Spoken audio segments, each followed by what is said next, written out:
Well, welcome everyone to Success Story Wednesday, and we're so excited to be doing another member highlight conversation with one of our community members, Wendy Corner. And as any of you that might know her already know that she is just really a bright light here and in supporting other people. And we're just really want to, as we head into 2025, do a little bit more of these and let people be able to understand who some of the members of the community are and maybe be able to connect with them and find out a little bit more about what they do. So welcome, Wendy. We're so happy you're here.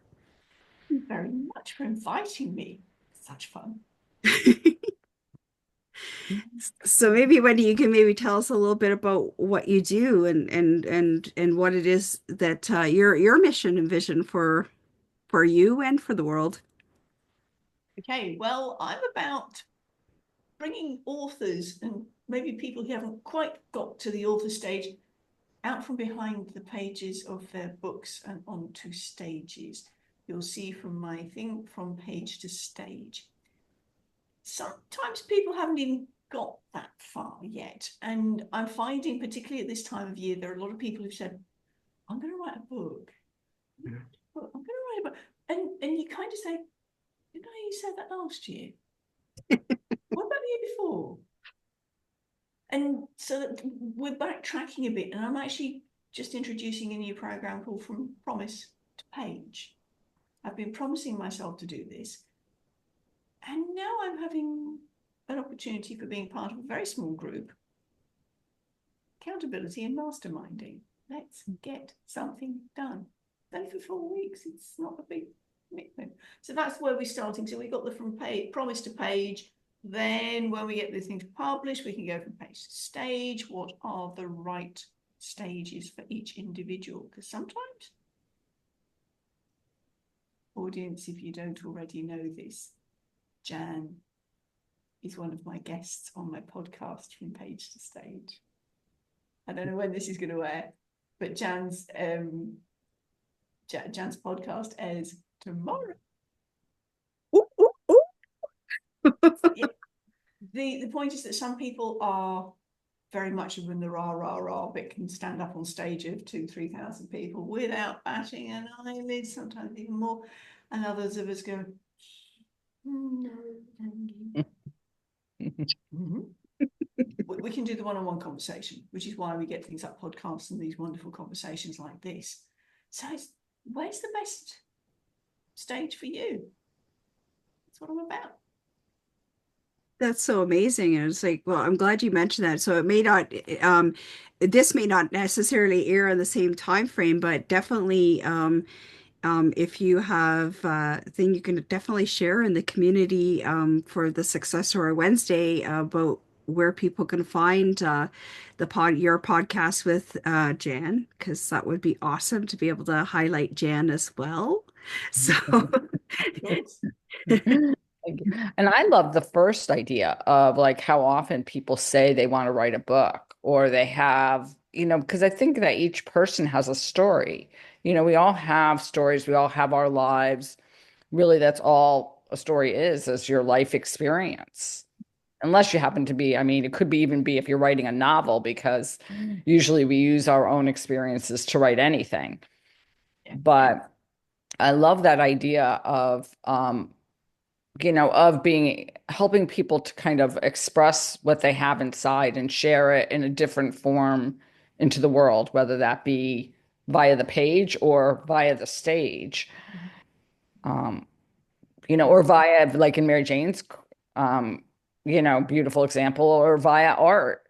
Yeah, by that visual. Everybody has something to say.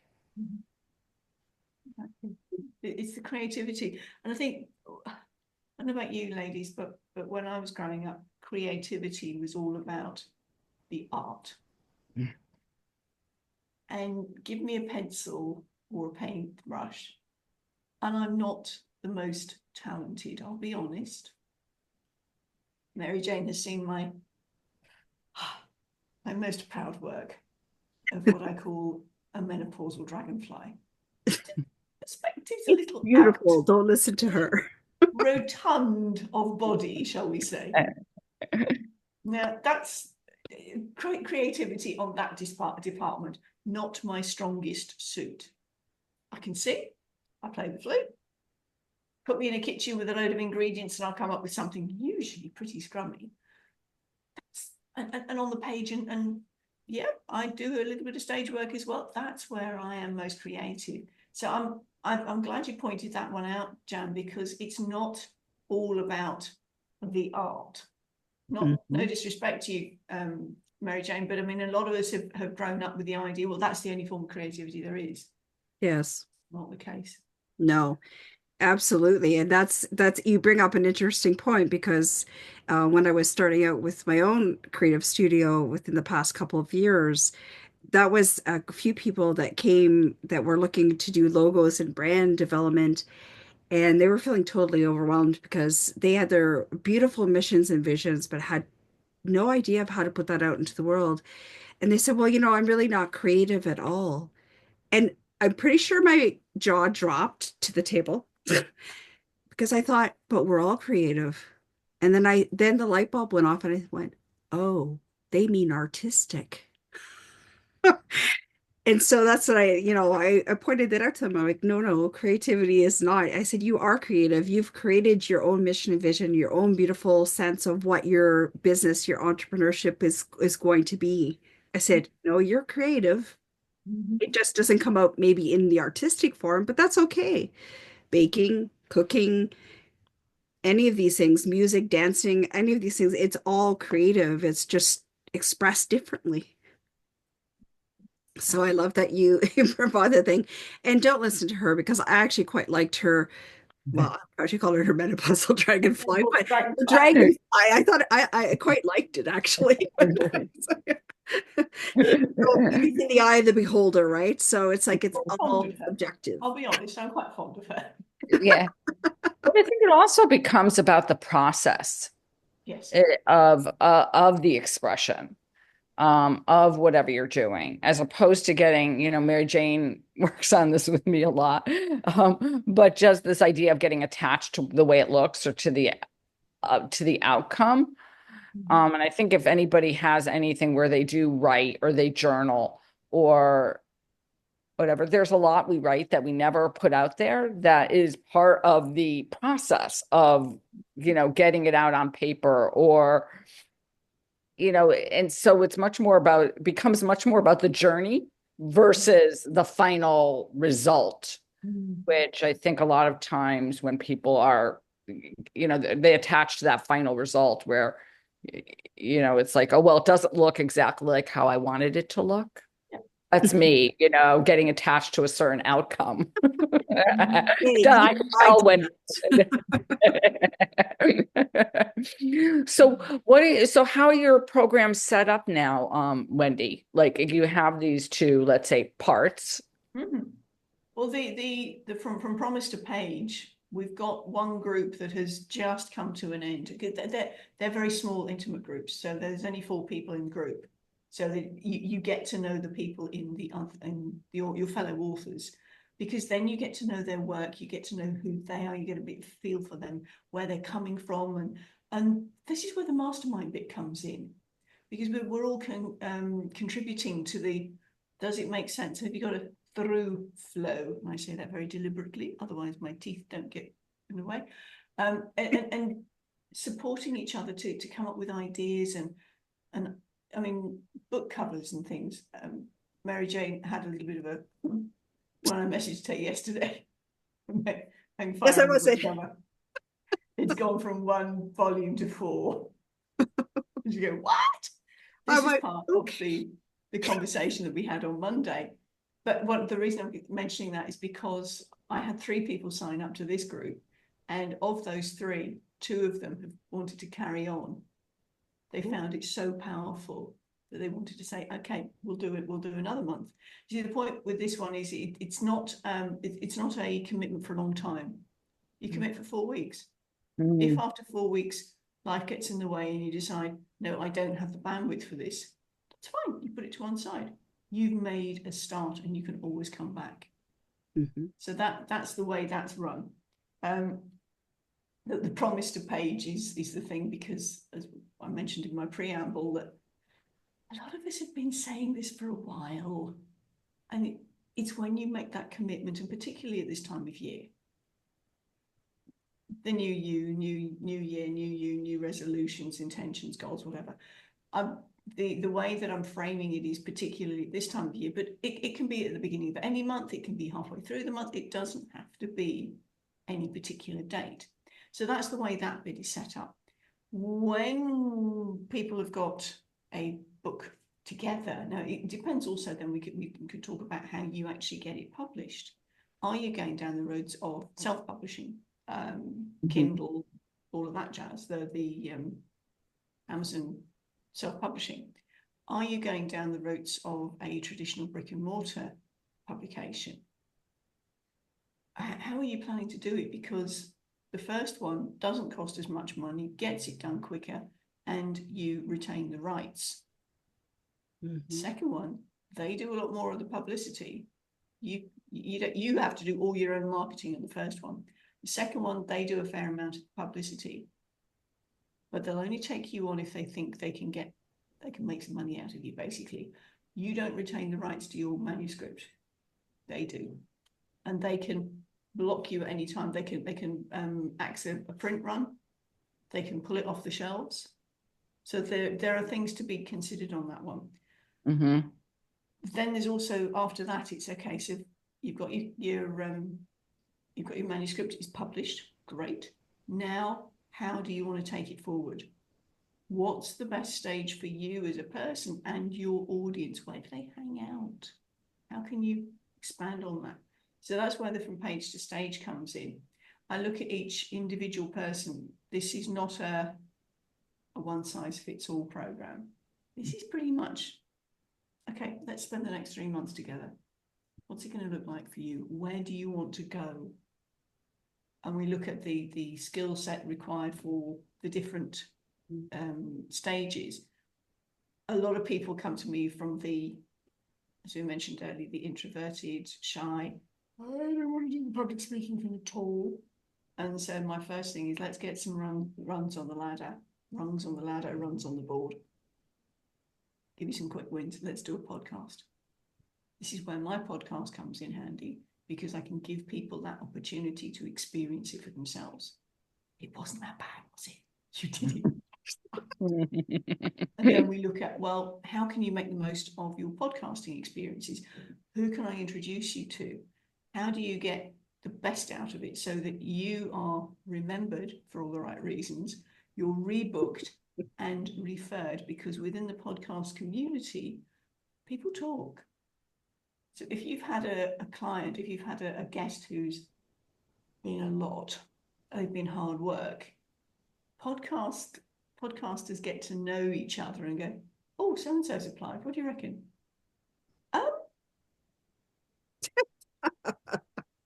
It was fun getting them there. Or some. The point is that there will be a subtext.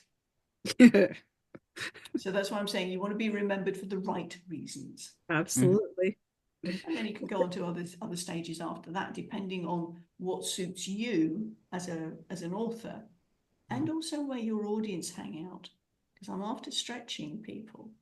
Don't just stay on the one-to-one podcast. If we can get you in front of a bigger audience by getting onto lives like this, by getting onto other people's stages, virtual summits, and then eventually the raised platform with the microphone. She didn't tell me this before I got on her podcast.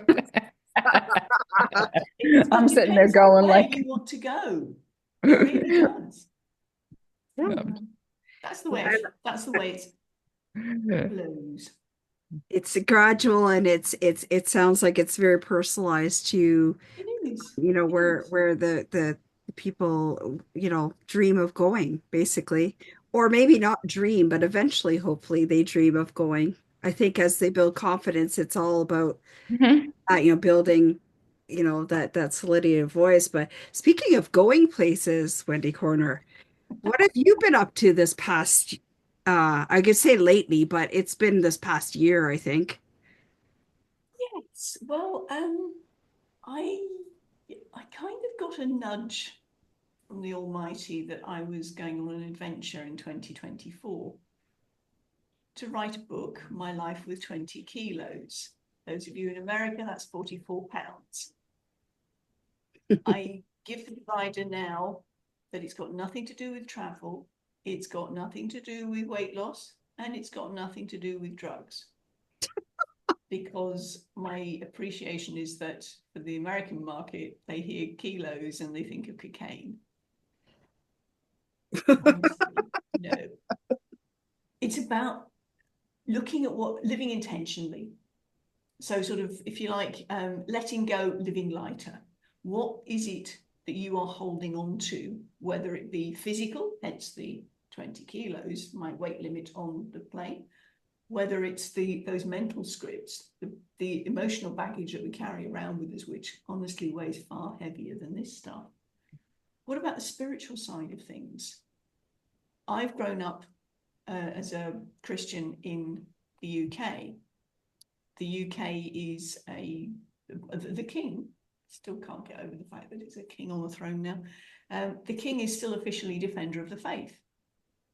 Mhm. Australia was built on the UK constitution, not that there is a constitution, but that's the way it was set up. So it is still nominally a Christian country. The first trip out of Perth was to Malaysia. It ain't a Christian country.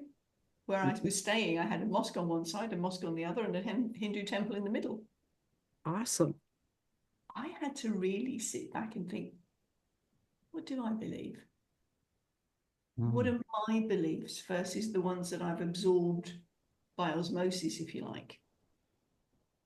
So that's where the third element of the original book came in. Newsflash, this is literally this week. It is now going to be 3 separate titles with those 3 elements, rather than try and cram it all in one. We've got the physical decluttering, the mental decluttering, the spiritual decluttering, if you like. And then, because this has been really important to me, friendships, relationships. Mm. Doing a bit of an audit and an edit on those. Mm. Whilst it kind of feels a bit, taking that step back and going, there are some relationships in my friendship bag that they're kind of holding me back. They're a bit of an anchor. They were great at the time. Mhm. You know, the reason, season, and life combination. Maybe it's time to let that one go. So that's the 4th volume, which is actually due for publication on my landmark birthday in September. Ooh. I like that landmark. Mm. Well, yes, it's one with a big O behind it. I mean, I'm thinking about that last one you mentioned, which is it's such a challenging one to me. Mm. Those, because we all have people like that in our lives, right? Mhm. How many people that we, historically knew, but really, as we age, they don't resonate anymore. We've sort of outgrown them. Well, that was then. Right. Maybe they're still in that same lane, but I've evolved quite a long way since then. That's And right. and they're trying to hold you back because you remind them of where they could have gone and haven't. Yes. And that can be quite difficult, particularly if it's family members. Mhm. Mhm. Yeah. For Well, sure. yeah, because I think family also always have the ability to think of us like we were. They knew us then, so they tend to revert back to that time a Yeah. lot when you've moved beyond that time. And so you don't look at yourself like that anymore, but they look at you like that. And I think that sometimes that's a really challenging place to be, which is why, people distance themselves, or kind of, like I say, monitor how much time they spend around my family, because I think years ago, I was talking to a friend and she said, yeah, she said, it's like you walk through the door of your family house, of your childhood home, and there are magnets on the sides that kind of like, like that kind of erase, like everything you've become, like a computer hard drive, and you kind of get through the door and it's like you've gone back like to that original. And I thought that was such a good image because I that's love that. sometimes how it feels, right? It's like you go through and you're like, really, this isn't me anymore. Yes. Yeah. It's interesting you say that, because I mean, one of the places that I've been, okay, just to backtrack on the conversation we started with Mary Jane. Yes, I left Perth, Australia. I went to Malaysia, Kuala Lumpur in Malaysia for 4 months. Then I went to Melbourne in the middle of winter, having been in the tropics for 4 months, which was a temperature shock. I was doing a course. So I started my Master Practitioner's NLP course there, was there for a month, went over to the UK because I knew I had a speaking gig at Cambridge University. While I was there, I spent a little bit of extra time catching up with F&F. And yes, people I hadn't seen for 30 years. Wow. And the magnets were working. Yeah, I've moved on since then. Yep, that's not me anymore, honestly. And then I went back to Melbourne to finish off the course. And then I came to Mexico. So we are actually having this conversation at the moment with me on the Pacific coast of Mexico. So yeah, it's been literally quite a journey. Well, it's interesting, right? Because now we're in the three right now, the three countries of Of the it, Americas, yeah. yes, exactly. Exactly. Because me being in Canada, Jan being in the US, and you in Mexico, it's like, here we go. Boom, boom, boom, right. Yeah, I think we both rather be in Mexico at the moment, but Oh yeah. And it'd be even better if we were in the same location where Wendy was, because I could just oh yeah, have a whole heap of fun. That's all I know. gosh, Well, I yes. mean, the thing is that an awful lot of North Americans, and I use that as in geographically, North Yes. Americans and Canadians, so you guys from the top end, as it were, come and overwinter here Mm-hmm. because it is a nicer climate than you guys in the minus stupid Celsius with Yes. the wind chill of even more. Yes. Exactly. Exactly.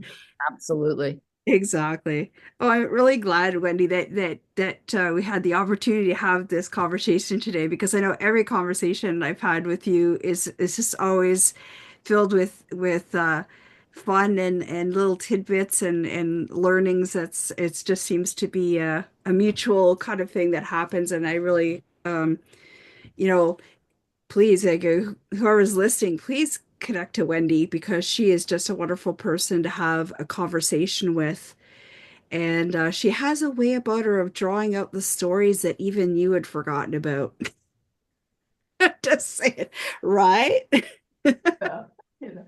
Yes. On that front, though, Mary Jane, joking apart, I have had it said to me that I appear to be a safe space, and I've had total strangers tell me some of their deeper meaningfuls, and they've gone, I haven't even told close person about this, and I go, oh, well, I don't take that confidence lightly, and I will not go any further.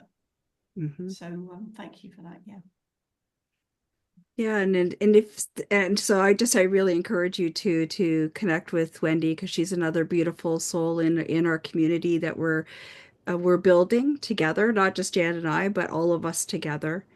Um, One that's hopefully a safe space for heart-centered people, people that are looking to spread kindness, empathy, and compassion throughout the world, because that's my mission vision of thing. And I know Jan also echoes that in her practices as well. And we're just really glad that you were able to join us today. And so if people wanted to connect with you, Wendy, how do they get a hold of you?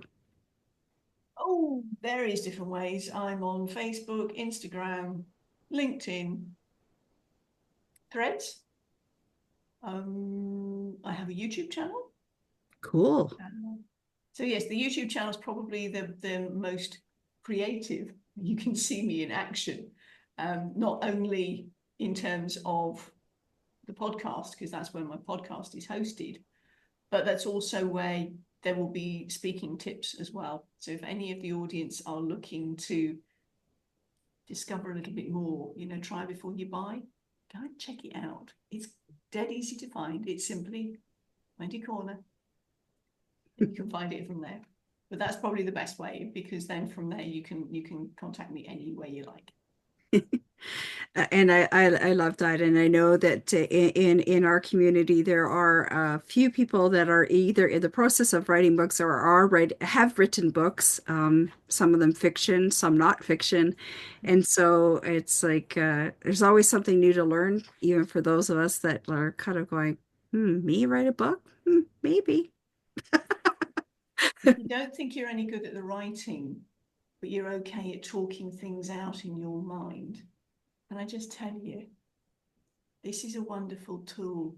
Speak it out, record yourself, because you can then put it through various transcribers these days, and there you've got your book. Yes, it needs a bit of editing, but if writing is not your thing, if dyslexia is a challenge for you, don't let that hold you back. The tech around these days really will enable you to get anything done. I love that. Amazing. Yeah, great idea. So And you thanks. heard it here. And you heard it here. Yes, exactly. From the lips of one of the experts. There you go.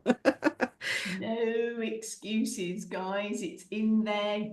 Get it out to the world, because the world needs to hear your voice. You've got a really precious message to share. Absolutely.